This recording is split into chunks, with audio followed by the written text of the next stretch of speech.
Rebonjour, c'est bien le Télématin du samedi. On va commencer avec un petit rappel sur l'actualité scientifique. Vous allez voir, ça concerne tout le monde. Il y a quelques semaines a eu lieu le lancement officiel de la première plateforme documentaire dédiée à la mémoire. C'est très chic comme terme, mais ça ne veut pas dire grand-chose. Alors, plus concrètement, si vous voulez, c'est une exposition. Voilà, une exposition virtuelle qui se présente sous forme d'un site internet. En plus, c'est gratuit et la mémoire, après tout, ça nous concerne aussi. Donc, Laurence Beauvillard a rencontré un spécialiste de cette mémoire qui a collaboré au projet. Bienvenue dans le royaume de Memoria. Memoria, c'est une exposition virtuelle dédiée à la mémoire. Ici, ni intrigue, ni guerre fratricide, mais 5 mondes à découvrir. Les plus grands spécialistes internationaux se sont alliés et proposent ce voyage dans l'univers qui pilote notre vie. Il y a toute une explication pédagogique sur ce qu'est la mémoire, comment fonctionne la mémoire, comment fonctionnent les différentes formes de mémoire.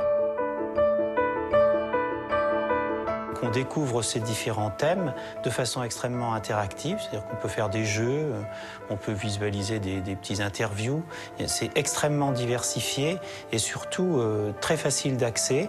Et puis, au gré des souhaits, des recherches, des attentes, on va découvrir par exemple les grandes maladies de la mémoire, comment les maladies de la mémoire nous renseignent également sur le fonctionnement de la mémoire. Par exemple, des patients qui sont amnésiques et qui, malgré leur amnésie, sont capables d'apprendre. La mémoire qui se construit au fil du temps, la mémoire chez les enfants, chez les tout-petits, comment cette mémoire se structure au fil du temps, qu'est-ce qui se passe chez un individu qui vieillit. Chers visiteurs, bonjour. Je suis heureux de vous accueillir pour mes expériences sur la mémoire. Il y a également des aspects très intéressants sur la mémoire des animaux. Bon, il y a bien sûr les singes qui sont capables de choses tout à fait extraordinaires, la mémoire d'animaux aussi qui paraissent aussi rudimentaires que les poulpes et les seiches, qui sont des mollusques et qui nous étonnent par certains côtés. Parce qu'en fait, il y a des mécanismes qui sont communs quasiment à toutes les espèces. C'est plus complexe qu'on ne le pensait dans un premier temps. Vous avez oublié quelque chose, monsieur Eustache ? Oui, j'oublie beaucoup de choses, mais c'est bien, parce que en fait, la mémoire, c'est ça.